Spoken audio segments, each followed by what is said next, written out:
Hi, how's it going? This is John from Japanese Knife Imports, and today we're going to do a little video on flattening stones. Recently, we taught a class on sharpening stones and the various types of sharpening stones and some differences between natural and synthetic stones. And during that class, I had a customer ask about flattening stones, and I'd always taken it for granted as something that kind of makes sense, but I guess that there are people out there that would really like to see a demonstration of what it is that's required to flatten a stone, and some ways that people go about it. So I'm going to explain a few different things that I do here, and then I'm going to show you how I flatten stones. There's some different kinds of stone flatteners you might see out there. You might see something like this out there. You might see something like this. You might see something like this. And while they all work for the same basic purpose, I tend to use these diamond stone flatteners here. This is one that we carry that's a diamond flattening plate. But you can also see stuff like this from DMT or other ones from Atama or other companies. Relative to ones like this and like this, the diamond plates stay flat longer and tend to cut faster and be less messy and in general easier to use. But if you do use something like this, you make sure that you soak it ahead of time, because it's very much similar to the synthetic sharpening stones you might be using. And then the rest is all pretty much the same with regard to the method of using it. The main difference is that you'll have to flatten these ones over time, as they will dish in the same way that your stones dish when you're using them. So here's a sharpening stone, the Geshin 4000, that we've been doing some sharpening on, and you can see the surface is a little bit dirty, and in fact it's a little bit dished. And the stones tend to dish primarily in this area over here, from here to here, and running this way. And that's because that's the area that tends to get the most sharpening. You may have a different sharpening method where the wear is different, but it will dish still over time, and will tend to bow out a little bit like that. And so you'll notice that here or somewhere around the edges you'll find high spots on your stone, and in the center it will be the lowest spot. And part of that is a function of how these stones are made, and part of it is just a function of how you sharpen on them. So to flatten the stone, we need to get rid of those high and low spots. So the basic gist of it is this: we take our flattening device, we make sure that our stone is wet, and we make sure that our flattening device has some water on it, and we use long kind of oval motions as we run along the stone here. And you're not trying to press so heavy into the stone as you flatten it, and especially with the diamond plates, the extra pressure can rip out some of the diamonds from the plates. So you just use light, even pressure. You'll find that over time you may end up wearing your stone down in one of these directions like this. And so to kind of mitigate that, what you do is you rotate your stone during your flattening process. You may rotate once, you may rotate twice, you know, as much as you see fit. And I'll explain briefly towards the end of the video what one can do to fix a stone that's been messed up by getting flattened this way or something like that.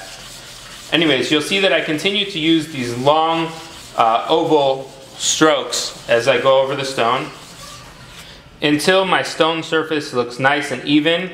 I don't see any high or low spots on it, and it looks all good to me. Some people may prefer to have visual guides when they do this kind of thing, and so what you can do in those cases is take pencil and you can draw on your stone surface.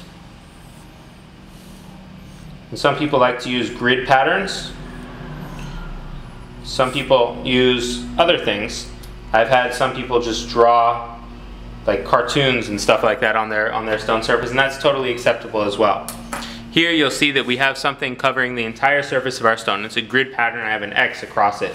And when you use something like this and you do your flattening, as you go, you'll notice that it gets worn away.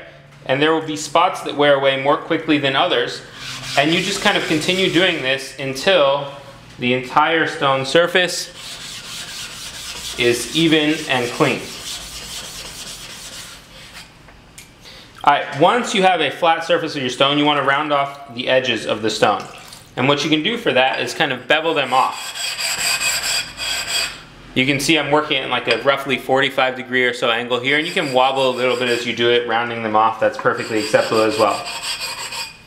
You want to make sure that you do this to all of the corners, all of the sides equally. And part of the reason for that is that these stones in their production process actually end up having a harder outside, and so the outside wears at a slower rate than the inside. And so you want to make sure that you're not scratching your knife with the higher, harder edges there, and so you round them off a little bit.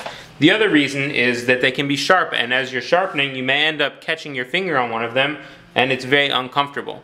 So that's the gist of what it takes to flatten your stone. Make sure that you rotate your stone over time. Use long circular motions. Don't focus more on one area and another. Make sure you're trying to get even pressure. Don't press so hard as you're doing this. Let the weight of the flattening device guide you. And when your stone is flat, you'll be able to see that it's nice and flat. And you can do that using either a grid pattern like we drew on earlier, or using visual cues on the stone to see if there's high or low spots based on the black swarf that may build up on it, or the coloring of the stone, or that kind of thing. Having a flat stone is important in your sharpening. It's very difficult to have nice consistent edges when your stone is dished. There are many Japanese craftsmen I know who recommend, especially with more expensive stones and natural stones, trying to use the surface of the stone more evenly so that you wear more evenly and have to flatten less often. And well, I see much merit in this, and in fact I try and practice that as much as possible myself. I think for many people getting started in sharpening, it makes a lot more sense to make sure that your stone is flat before you sharpen. So that covers the basics of stone flattening. Let me briefly cover what it is that one might do when their stone is dished a little bit this way, it's sharpened or flattened unevenly. What you want to do is look at the sides of the stone here, and you want to measure from here up to the top, and you'll find the lowest point of measurement and draw a dot there, and you'll connect those dots all the way around at that lowest point of measurement. So let's say from here to here is 1 centimeter. You'll measure 1 centimeter up here, and 1 centimeter up here, and 1 centimeter up here, and you'll connect all of those around, and you'll see that it forms a nice even line. And what you'll start to do is flatten, and start flattening your stone, working your way down from the highest spot, and focus more on that higher spot area until your stone is nice and flat and even all the way around. You've reached that line in every part of your flattening. And then you can go through and do your normal flattening to make sure that the stone surface is flat, because it may end up being a faceted surface while you're doing that resurfacing of the stone. Anyways, I do this from time to time, fixing stones for people that have not been rotating their stones in sharpening or in flattening, and so it's not too difficult to do, and I thought I'd explain to you how to go about it. Also, I just realized I mentioned in sharpening, you also may want to rotate your stone over time, and it can help you get more even wear. Anyways, this is John from Japanese Knife Imports. I hope this video has been helpful for any of you guys looking into flattening your own sharpening stones. If you have any questions, as always, please feel free to shoot me an email. Thanks so much.